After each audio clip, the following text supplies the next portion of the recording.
In this video, I'm going to break down why I decided to stay cash even when direction became very clear today and what reports came out today. Hope you guys enjoy. What's up, guys? Hope you're having a good day. Back at it again. Today, I actually decided to stay cash even when we had that beautiful break above and NASDAQ had a strong rally hitting another 52-week highs. I'm going to break all that down in the reports that came out today. So first, let's start with that open range strategy I love to use. Let me minimize this real quick for you guys. So today we had an open range high at 17,210. We had an open range low of 17,165. This line right here, guys, this is just from 52-week highs that we hit yesterday. Just to let you know, so that way nobody gets confused. So as you guys can tell, we really did trade sideways for a while, all the way to around, I'll say around 10:30, 10:40, when direction actually started to become clear and we started to hit higher highs, higher lows, and hit a continuation. So the trade that I actually took today, guys, was not a normal trade of not a breakout with the strategy. I actually got in right here, and I'm going to explain why and what I did to manage risk. So what I did first was I actually traded a micro NASDAQ futures. And basically the mini will sort of move by like every $5, whereas in the micro will move by like every 50 cents to a dollar. So you're able to make a lot less, but also lose a lot less. So it has its it's up and downs, but that's one of the biggest reasons why I decided to trade it, especially because I was not sticking with my strategy. And I didn't feel comfortable going long at any point because, as you can see, 1, 2, 3, 4 different times we got rejected at the moving average on the 1 minute time frame, as you can see. So I decided just to be safe.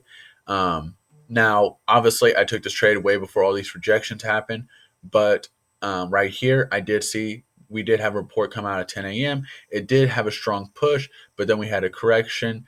And as you guys can see, we really didn't hold above this open range resistance, treating it like support. We even tested the moving average one more time right here, got rejected really fast. Then we had this strong pullback. Once we had a break below that, the new support and the EMA, I decided to go short on a micro NASDAQ futures, wrote it down to about right here, made a nice $52. So now I'm currently up $681.92. Still working towards that 3K goal to get that 50K funded account through Top Step. If you guys got any questions about that and you want me to make any videos about that, please comment below. I'd love to. But yeah, definitely, especially because we were coming up on 52-week highs right here at 17,255. I decided just to be really careful and just be, just play safe, better safe than sorry. I didn't really want to get caught in a nasty pullback, especially after taking a massive loss on this past Friday and Tuesday. And, obviously ending the week still in the red doesn't really, doesn't make me happy at all. I'm only down $150 this week, but I do have a lot that I can learn from, especially from Tuesday's mistakes. And I'm definitely going to make sure I go over my journals this week, this on the weekend, so that way I don't make those same mistakes next week. But yeah, I just wanted to show you guys this trade I took. It's something I really haven't done in a while. It's definitely helping me. I love the strategy and everything, guys. But even like today, when the market's just so overbought and we're hitting 52-week highs. The more overbought something becomes, the harder of a pullback you can get caught in. And I think it was like last month we had we kept hitting 52-week highs time and time again, and then finally we had one day where we had a new 52-week high, and it was like the fourth time that week. And the moment we hit that 52-week high, we had like a $4 sell off on QQQ. So those are like the kind of things that like I'm trying not to get caught in, because you never know when they're going to happen. They'll just happen out of the blue. You'll have these big hedge funds or these big prop firms. They'll usually just dump all their shares, and that's usually what causes the strong pullback. It's usually like a big domino effect. So definitely something I try to avoid, especially when we start to become very overbought, especially when we're constantly hitting new 52-week highs.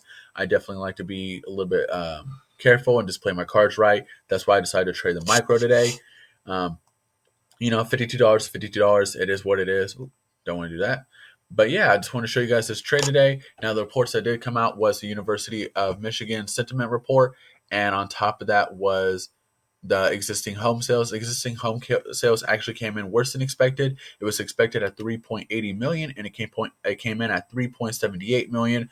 But the University of Michigan Consumer Sentiment Report came in better than expected. It was expected to be 68.8, and it came in at 78.8. So that's probably what pushed the market up. I'm gonna go on a limb and say the existing home sales probably had no effect on it. But yeah, that's really it for today, guys. If you guys got any questions, smash comment below, smash that subscribe button. I hope you guys have a good day. Hope you guys have a safe weekend. I'll see you guys next week.